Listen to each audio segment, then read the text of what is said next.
How to show or don't show the notifications that appear in the status bar and also show your battery percentage. This is for Tecno Spark phones and either the Tecno Camon or Tecno Pova.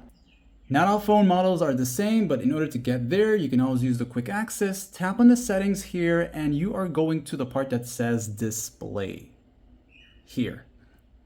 And in this area, you're gonna go down past all this here, and you're gonna see a section that says screen lock and status bar.